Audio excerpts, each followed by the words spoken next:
Bueno, outra vez máis, na dentro do Instituto de Crédito, nos preguntábamos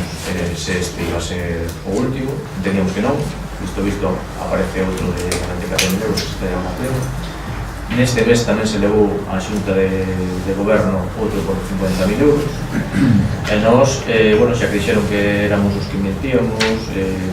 que non iba a haber máis reconhecimientos oficiales de crédito, pois miramos que aparece un largo desfile, un tras outro.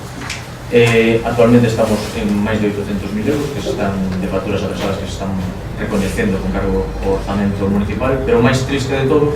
é que ao parecer, porque nos están comentando os acreedores,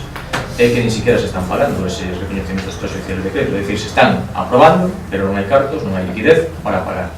Isto demostra máis, unha vez máis, a nefasta xestión económica, é dicir, a deuda alarmante, xa non a deuda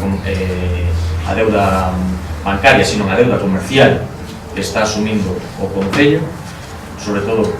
que se está incrementando estes meses de preelectoral.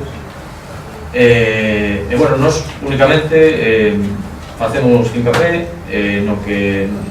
ven a pedir a interventora nos seus informes, que está dicindo que se están pagando, cando se pagan as facturas se pagan con absoluta arbitrariedade, sin ningún tipo de orden ni concierto, que o procedimento que se sigue non é o procedimento legal establecido, que se está tardando máis dos 30 días que marca a normativa de morosidade para pagar os proveedores, de feito se están pagando facturas con un ano de retraso. Bueno, nós nos preguntamos cantas facturas quedan máis nos caixóns, a canto ascende realmente a débeda comercial os proveedores. Esa é realmente a pregunta que quixéramos facer a vostede, e se ten a ben que non a responda, porque a día de hoxe non temos unha auditoría de canto ascende a débeda comercial do Concello de Mos.